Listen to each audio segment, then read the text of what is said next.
Pakistan white ball cricket team के कप्तान बाबर आजम इस वक्त तनकीद की जद में है और उनका सितारा इस वक्त जवाल का शिकार है।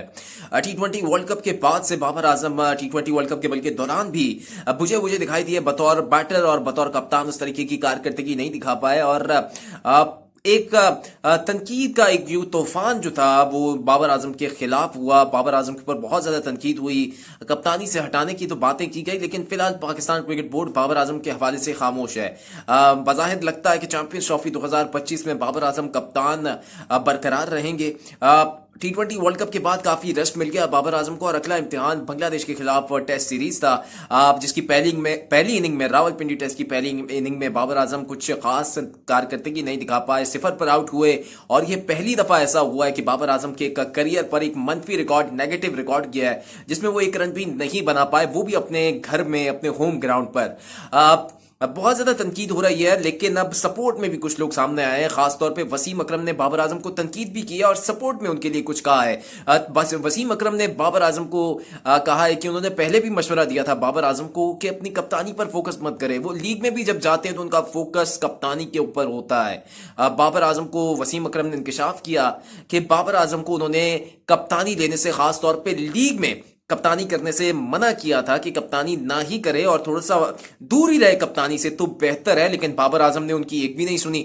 पेशावर ज़ल्मी की तरफ से उनको कप्तानी की ऑफर हुई और उन्होंने हंसी खुशी जो था कप्तानी के लिए अपनी वो खिदमात दे दी, कप्तानी कबूल कर ली।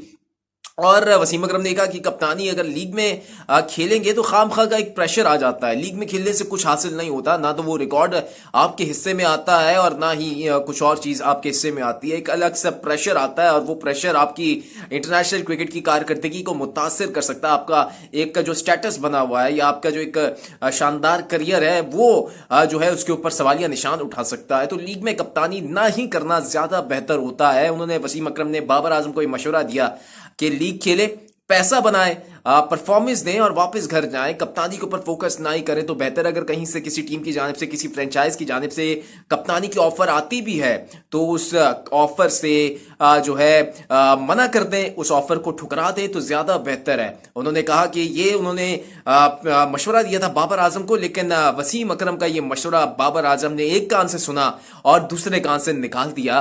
बाबर आजम ने शायद लेजेंड की बात भी नहीं मानी और आप देख सकते हैं कि पेशावर ज़ल्मी बड़ी मुश्किल से पिछला जो सीजन था उसकी प्लेऑफ में पहुंचने में कामयाब हुई थी। बड़ी लड़खड़ाई, बड़ी मुश्किल से वो पहुंची और बाबर आजम के ऊपर एक अजीब सा प्रेशर आया। और उसके बाद से अगर बाबर आजम की आप कारकर्दगी देख लें, उठा के स्टैट्स देख लें, तो बाबर आजम की कारकर्दगी उस पाकिस्तान सुपर लीग के बाद से ही जवाल पजीर है। और यही वजह है कि वो उनका एक अजीब सा प्रेशर आया उनकी कप्तानी के ऊपर। पेशावर ज़ल्मी के ऊपर भी उनकी कप्तानी के ऊपर तनकीद हुई, उनकी कप्तानी के ऊपर सवाल उठाने लगे कि आया वो कप्तानी कर सकते हैं, क्या वो कप्तानी की एक उनके अंदर एक मटेरियल है, केमिकल मौजूद है या नहीं है।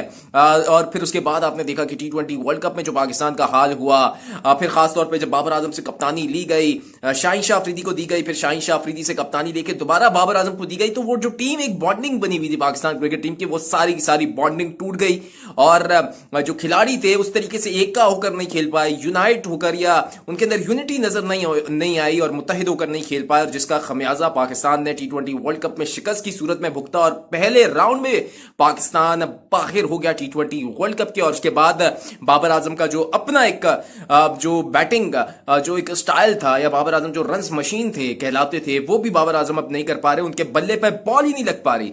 तो ये सारी चीजें बाबर आजम के ऊपर बिला वजह प्रेशर के हैं और ये अब कब सुधरेंगी, ये कब चीजें सॉर्ट आउट होंगी, ये तो अब वक्त बताएगा।